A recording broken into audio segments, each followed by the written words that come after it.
लाडकी बहीण योजनेवरून महायुतीमध्ये श्रेयवादाची लढाई सुरू झाली आहे। पर्यावरण मंत्री पंकजा मुंडे यांनी ही माझीच संकल्पना असल्याचं मोठं वक्तव्य केलंय। या वक्तव्यामुळे सत्ताधारी पक्षातील नेत्यांमध्येच श्रेयवादाची लढाई रंगली आहे। तर दुसरीकडे या योजनेला पैसे मीच देतो असा दावा उपमुख्यमंत्री अजित पवार यांनी केलाय।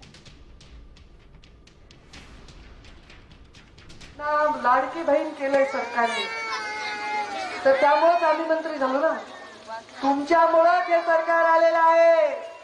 साहेब आणि देवेंद्रजी फडणवीस मुख्यमंत्री, तेव्हा उपमुख्यमंत्री होते, एकनाथ शिंदे मुख्यमंत्री होते, तर मी त्या सभेमध्ये म्हणले की शिंदे साहेब आणि फडणवीस साहेब, लाडली बहिणासारखी लाडकी बहिणाला आपलं सरकार 100% बोला फुलाची गाठ पडली। मी काही केलं नाही, पण खरं झालं का, स्त्री हे शक्ती उगे, तुम्हाला ताकद दिल्यामुळे आम्हाला मिळाली, तुम्हाला लाडकी बहीण केल्यामुळे भाऊ सत्तेत बसले, त्यामुळे ही लाडकी बहीण आम्हाला सोडणार नाही, कारण ती कुणाचेही घेतलेलं विसरत नाही।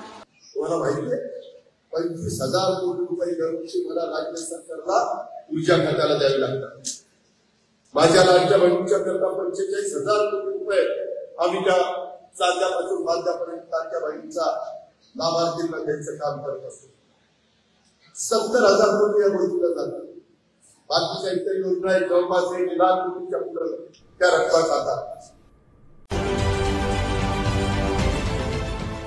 देश विदेशातील प्रत्येक घडामोडींचे लाईव्ह अपडेट मिळवण्यासाठी आता साम टीव्हीच्या सर्व सोशल मीडिया प्लॅटफॉर्मला लाईक, फॉलो आणि सबस्क्राईब करा।